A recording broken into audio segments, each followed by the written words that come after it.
Students, now we are going to start our section 2. Goats grow fast. Goats जो होती हैं वो काफ़ी फास्ट तरीके से ग्रो होती हैं, स्पीडली ग्रो होती हैं. And unlike Peter Pan and the fairies, Tinker had to grow up. Now students, as you all know that Tinker Bell is named after the fairy in the story of Peter Pan. तो यहाँ पर वही बताया जा रहा है कि Peter pan और फेयरीज की तरह जो है टिंकर बेल जो है वो हमेशा स्मॉल नहीं रहती, बल्कि वो हमेशा ग्रो अप होती है. तो टिंकर बेल को तो ग्रो अप होना ही है. To begin with Tinker Bell developed a neat little pair of horns. तो सबसे पहले जो बिगनिंग होती है वो किससे होती है? टिंकर बेल के जो है ना लिटिल हॉर्न्स जो है वो ग्रो होना शुरू होते हैं. पेयर ऑफ हॉर्न्स, जो हॉर्न्स क्या होते हैं? सींग. Suggesting a relationship not to Peter Pan the boy who never grew up. Peter Pan में जो बॉय है वो कभी भी ग्रो अप नहीं होता, वो हमेशा स्मॉल ही रहता है. But to Pan, a Greek god who had goat's feet and horns and the body of a young man. यहाँ पर एक ग्रीक गॉड के बारे में बात हो रही है जिनका नाम भी पेन है, लेकिन पीटर पैन की तरह नहीं है वो, बल्कि जो पेन है ग्रीक गॉड, उनके गोट के जैसे फीट और हॉर्न्स होते हैं, और जो बॉडी होती है वो यंग मैन की तरह से होती है. तो यहाँ पे ये बताया जा रहा है कि टिंकर बेल जो है वो तेज़ी से ग्रो होने लगी है, और सबसे पहले बिगनिंग में उसके जो हॉर्न्स हैं, लिटिल पेयर ऑफ हॉर्न्स, वो बड़े नीट तरीके से डेवलप होना शुरू हो जाते हैं. Tinker Bell's appetite begin to increase too. Students, here meaning of appetite it's hunger. तो धीरे धीरे जो है टिंकर बेल की जो भूख है वो भी बढ़ने लगती है, इंक्रीज होने लगता है एपेटाइट उसका. In the direction of the garden. और वो गार्डन में जाकर अपने एपेटाइट को जो है फुलफिल करने की कोशिश करती है. The leaves of the sweet pea. यहाँ पे ये स्वीट पी जो है एक प्लांट है. The nasturtium and the geranium were her favourite. यहाँ पर बेटा इसका मीनिंग है एक garden plant with round leaves and red orange of yellow flowers. एक तरीके का ये प्लांट होता है जिसमें कि ऑरेंज और येलो कलर के फ्लावर्स होते हैं. और जो जिरेनियम है वो भी एक प्लांट है जिसमें रेड, पिंक और वाइट फ्लावर्स होते हैं एंड राउंड लीव्स होते हैं इसके. तो ये दोनों ही जो है ना ये टिंकर बेल के फेवरेट हैं. One morning grandmother found all her sweet peas destroyed and she was in a fine frenzy. अब एक सुबह क्या होता है, ग्रैंड मदर जो है वो क्या पाती हैं कि उनके गार्डन में जो स्वीट पीज के प्लांट्स थे वो डिस्ट्रॉयड हो गए थे. And she was in fine frenzy. Here fine frenzy means in a great anger. अब जो ग्रैंड मदर है ऑब्वियसली उन्हें तो बहुत ज़्यादा गुस्सा आता है कि उनके स्वीट पीस जो हैं वो डिस्ट्रॉयड हो गए हैं. प्लांट है ये sweet pea. I blamed a cow. Now students, here word I is used here for writer. Now what जो राइटर है वो क्या करता है, वो एक काउ को ब्लेम करता है इस चीज़ के लिए. and suggested it had got into the garden at night when the gate was left open. और अपनी ग्रैंड मदर को वो क्या कहता है कि ये जो है ना ये एक काऊ का काम हो सकता है, और रात के समय गार्डन का जो गेट था वो शायद खुला रह गया था. गेट वॉज लेफ्ट ओपन, इसलिए शायद काऊ अंदर एंटर कर गई और उसने जो है स्वीट पीस को डिस्ट्रॉय कर दिया. Grandmother made no comment but the look in her eye suggested that she had her own suspicions of who the culprit might be. अब जो ग्रैंड मदर है वो कोई कमेंट तो नहीं करती, लेकिन उसकी आइज़ जो है वो बता रही थी कि उनका जो शक है वो किस पर है. who the culprit might be, कि कौन जो है वो कल्प्रिट हो सकता है. Culprit is one who has done something wrong, जिसने कुछ गलत किया है उसे हम कल्प्रिट कहते हैं. तो शायद ग्रैंड मदर को शक था कि कल्प्रिट कौन है. The next day, the gardener, 80-year-old Dookie, who had never made a complaint in his life, came to grandmother to say that he had been bending over the nasturtium bed, patting it right again, when the goat had come up quietly and butted him violently from behind. अब next day क्या होता है, एक gardener आता है जो कि 80 years old है. अपनी लाइफ में कभी भी उसने कभी कोई कंप्लेन नहीं की थी ग्रैंड मदर से, लेकिन इस बार वो ग्रैंड मदर के पास एक कंप्लेन लेकर आया है, और वो कंप्लेन है टिंकर बेल के बारे में. वो बताता है कि टिंकर बेल ने जो है क्या किया, उसे जो है बटेड का मतलब होता है to hit with the head, सर से हिट करना. तो यहाँ पे वो बताता है कि गोट ने जो है उसे हिट किया अपने हेड से बड़े ही वॉयलेंट तरीके से पीछे से आकर। और उस वक्त जो गार्डनर था वो क्या कर रहा था, बेंडिंग ओवर द नेस्ट्रिज्म बेड, यानी कि वो जो प्लांट है इसके ऊपर बेंड होकर कुछ कर रहा था, अपना काम कर रहा था। As you can see in picture also, gardener is busy in doing his work and this goat just came quietly and butted him violently. Here butted means to hit with his head. तो यहाँ पे देखो आपको नज़र आ रहा है वो अपने हेड से उसे हिट करती है यहाँ पर। तो वो यही कंप्लेन लेकर ग्रैंड मदर के पास आता है।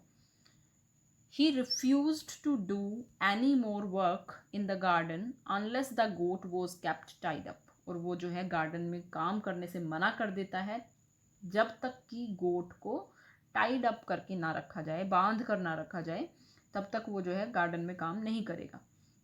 And by the way said grandmother after we had placated her again when are we going to have that milk we were promised. अब ग्रैंड मदर को जो है वो किसी ना किसी तरह से काम डाउन करते हैं, ग्रैंड फादर और राइटर मिलकर किसी तरीके से उन्हें काम डाउन करते हैं। After we had placated her again, placated का मतलब है इधर calmed her down. When are we going to have that milk we were promised. अब ग्रैंड मदर जो है पूछती है कि जिस मिल्क के लिए तुमने प्रॉमिस किया था कि हम गोट को इसलिए परचेज करके लाए हैं कि ये मिल्क देगी, और जो ग्रैंड मदर को डिजीज़ है यूमेटिज़म की, उसके लिए वो दूध बड़ा बेनिफिशियल होगा। इसी शर्त पर ग्रैंड फादर ने कहा था ना कि हम लेकर आए हैं घर में। तो कहती है कब मिलेगा हमें वो milk. Now grandfather stroked his red beard and tried to look innocent as he replied, well I will try to find a he goat my dear.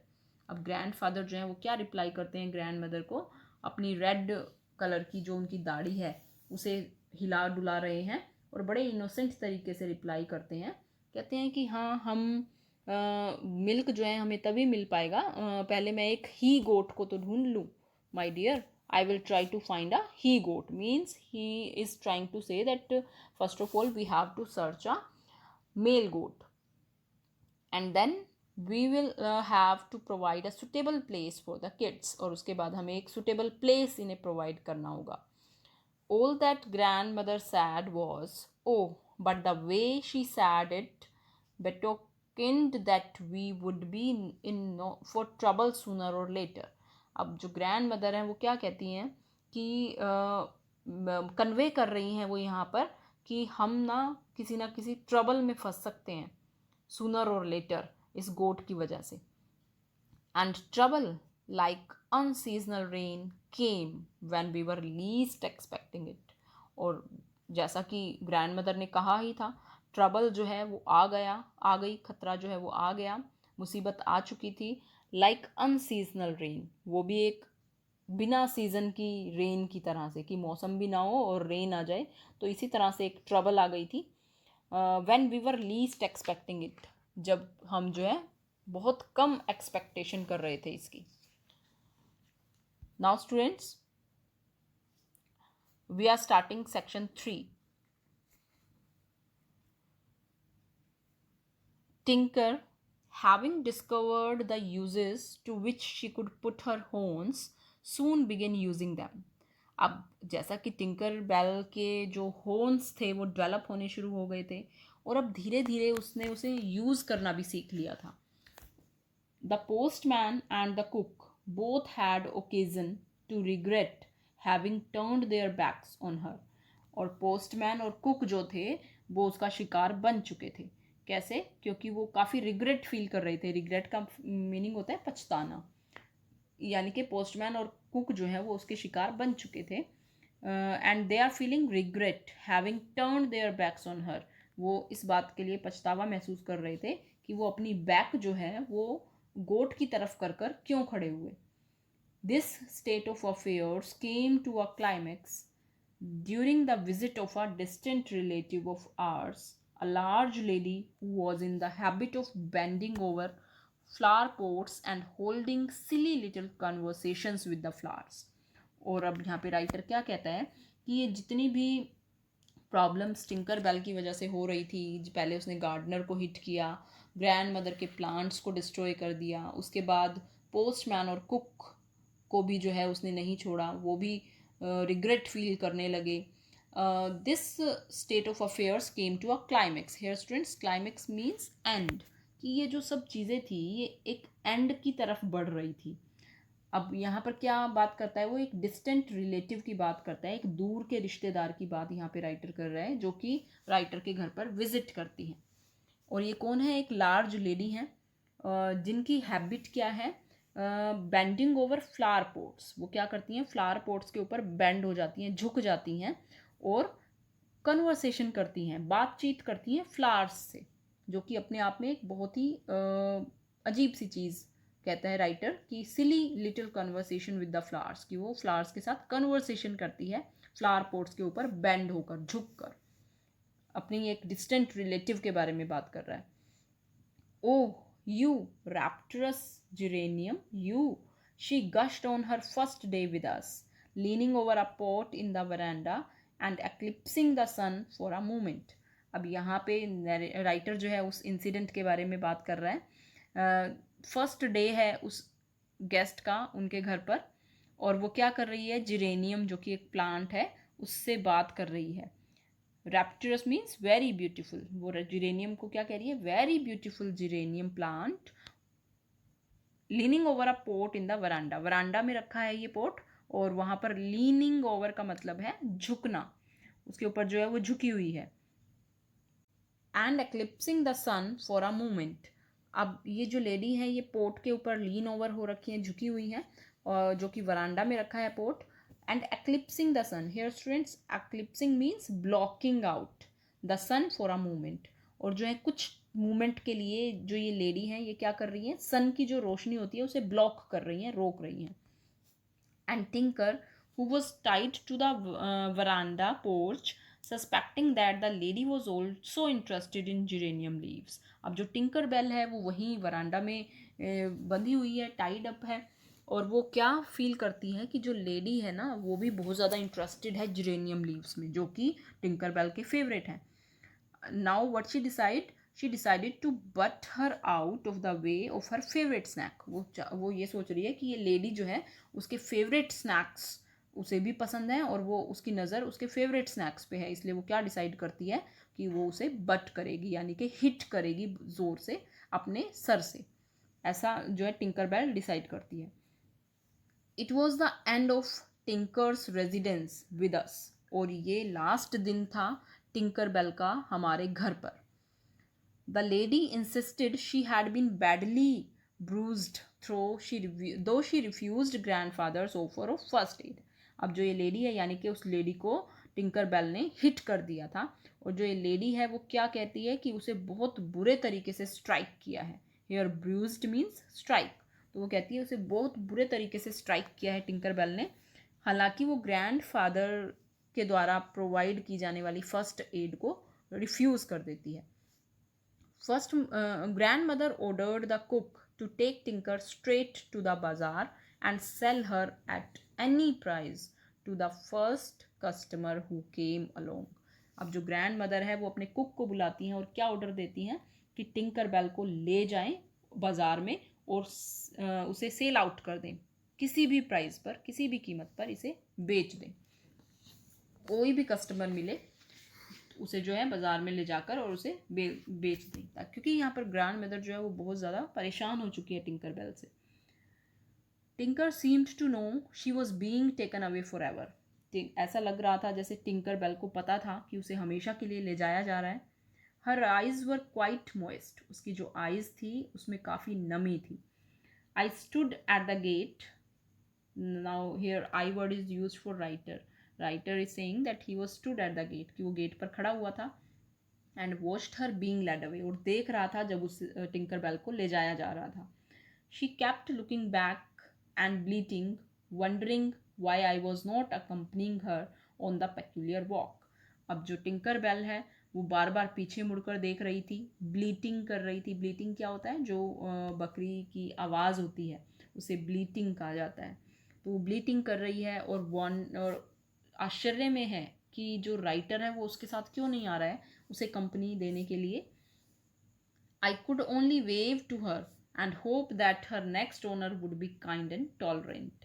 यहाँ पे राइटर जो है वो क्या कह रहा है कि मैं तो सिर्फ उसे वेव कर रहा था अपने हैंड्स को उसकी तरफ, यानी उसे गुड बाय कर रहा था और ये उम्मीद कर रहा था कि जो उसका नेक्स्ट ओनर होगा, जो उसे मालिक मिलेगा, वो काइंड होगा और टॉलरेंट भी होगा. टॉलरेंट किस लिए? ताकि वो टिंकर बेल की जो भी शरारतें हैं, जो भी वो करती है डिस्टर्बेंस, उसे वो टॉलरेट कर सके. When the cook returned without Tinker, he said she had been sold to an old woman. अब जो कुक है जब वो वापस आता है टिंकर बेल के बिना घर पर वापस आता है और वो क्या बताता है कि उसने जो है टिंकर बेल को सेल आउट कर दिया है, बेच दिया है एक ओल्ड वुमेन को. But later he told me in a confidential whisper that he had not sold Tinker but had taken her to the house of a relative where she would be well looked after and where I could see her from time to time. लेकिन कुछ देर के बाद ही जो cook है वो writer को क्या बता देता है. कॉन्फिडेंशियल विस्पर क्या होता है? वेरी क्वाइटली इन अ कॉन्फिडेंशियल मैनर. तो जो कुक है वो बड़े कॉन्फिडेंशियल तरीके से, सीक्रेट तरीके से राइटर को बता देता है कि उसने टिंकर बेल को सेल नहीं किया है, बेचा नहीं है, बल्कि टिंकर बेल को जो है वो एक रिलेटिव के घर पर लेकर गया था जहाँ पर कि उसकी अच्छी देखभाल होगी. वेल लुक्ड आफ्टर मतलब वहाँ पर उसकी अच्छी देखभाल होगी.